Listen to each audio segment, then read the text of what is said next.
Hello everyone. कैसे हैं आप लोग। आशा करता हूँ आप हमारे चैनल से लगातार जुड़े होंगे और हमारे नए वीडियो का आनंद ले रहे होंगे।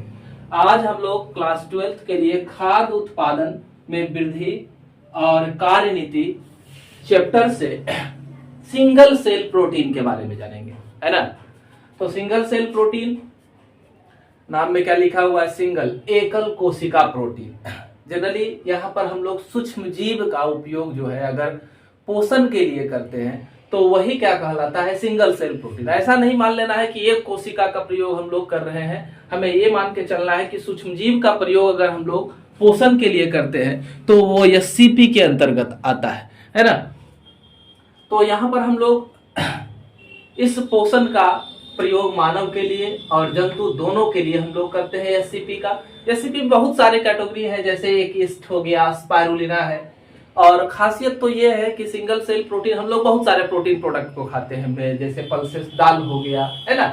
लेकिन वहां से हमें क्या होता है, कुछ आवश्यक एमिनो एसिड जो है प्राप्त नहीं हो पाते हैं। जैसा कि उदाहरण हो गया आपका लाइसिन हमें इससे प्राप्त नहीं होता है। तो ये सब जो है सिंगल सेल प्रोटीन में पाया जाता है ना। वही लिखे हैं कि जितना हमारे शरीर के लिए आवश्यक, कितना 10 एमिनो अम्ल जो है हमारे शरीर के लिए आवश्यक होता है, तो वो सारे हमें प्राप्त हो जाते हैं किसके द्वारा, तो सिंगल सेल प्रोटीन के द्वारा। साथ में खासियत क्या है, तो इसके उत्पादन में हमें क्या होता है कि कम जगह की जरूरत होती है। एससीपी का उत्पादन कम जगह और समय भी कम लेता है। जितना समय हम लोग दूसरे प्रोटीन उत्पादन में लगाते हैं, जैसे कि आप मान लीजिए एक मुर्गा है ना, मुर्गा को बनाने के लिए 2 से 3 केजी 4 केजी तक आपको क्या करना पड़ता है, अनाज खिलाना पड़ता है, और तब जाकर के आप उससे मीट का 1 किलो मीट का निर्माण कर सकते हैं। तो खर्च भी ज्यादा पड़ता है और समय भी ज्यादा लगता है, जबकि इसमें क्या है कि कम समय में जल्दी से हम प्रोटीन को बना सकते हैं। अब हम जान रहे हैं हमारी जनसंख्या लगातार तेजी से बढ़ रही है, उस बढ़ती हुई जनसंख्या को प्रोटीन युक्त पोषक पदार्थ प्रदान करना है, जो कि हमारे इन सारे उत्पादों से संभव नहीं है, और इसलिए हम लोग एससीपी के ऊपर आश्रित हुए, है ना। और क्या कह रहा है कि यहाँ पर एससीपी के उत्पादन में, जैसे ये सब जो लिखे हैं स्पाइरुलिना ईस्ट वगैरह, इसमें जलवायु परिवर्तन से भी कोई फर्क नहीं पड़ता और हमारा उत्पादन जो है बेहतर तरीके से हो जाता है। कुछ और भी है, जैसे क्लोरेला है, सेंडेस्मस है ना। कुछ तो ऐसे हैं कि गंदे पदार्थों पर उत्पन्न हो जाते हैं, जैसे आलू संसाधन संयंत्र जहां पर चिप्स वगैरह है ना, या आलू का और भी प्रोडक्ट बनता है, वहां से जो गंदा जल निकलता है उसमें काफी मात्रा में स्टार्च रहता है। तो उस गंदे जल के ऊपर भी हमारा स्पाइरुलिना जैसा शैवाल जो है उत्पन्न हो जाता है, और इसका प्रयोग हम पोषक तत्व के रूप में कर सकते हैं, एससीपी के रूप में कर सकते हैं, है ना। कहता है कि कुछ और भी, जैसे गोबर है, पशु खाद है, गंदा जल, भूसा, है ना, रावा, गुड़ जिसको कहते हैं, मोलेसेस जिसको कहते हैं, छोवा, है ना।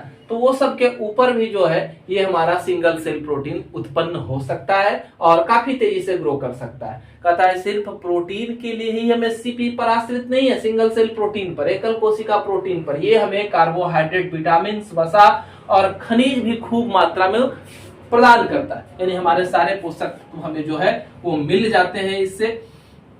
इसके बाद जो है शैवाल के अलावा कुछ कवक की भी प्रजाति है जिसका प्रयोग हम लोग करते हैं प्रोटीन के उत्पादन में, जैसे सैक्रोमाइसिस ईस्ट की एक प्रजाति है, टायरोलोप्सिस है, कैंडिडा है। ये सब भी एससीपी की तरह क्या होता है, व्यवहार किया जाता है। फ्यूजेरियम कवक का एक प्रजाति, उसका माइसेलियम जो है हम लोग खाते हैं। इसके अलावा मशरूम को कौन नहीं जानता है, मशरूम जो है बहुत ही फेमस है और हर जगह इसका उत्पादन किया जा रहा है, बड़े पैमाने पर उत्पादन किया जाता है, एक छोटे से कमरे में भी इसका उत्पादन कर सकते हैं। तो इससे हम अंदाजा लगा सकते हैं एससीपी का उत्पादन कितना आसान है और कितना ज्यादा प्रोटीन हमें प्राप्त हो सकता है। एक उदाहरण के द्वारा समझे कि मान लीजिए कि एक गाय जो है 250 केजी, या ढेर सारी गाय मिलकर के 250 केजी दूध देती है, और उस 250 केजी में मात्रा में प्रोटीन की प्राप्ति कितनी होती है, 200 ग्राम। लेकिन उसी समय अगर हम 250 ग्राम सूक्ष्मजीव को ग्रो कराते हैं, जैसे कि एक एग्जाम्पल लिए सूक्ष्मजीव का मिथियालोफिलस, है ना, मिथियोट्रोपस, तो यह जो है 250 ग्राम सूक्ष्मजीव लगभग 25 टन उतने समय में ही क्या कर सकता है, प्रोटीन को बना सकता है। तो आप समझे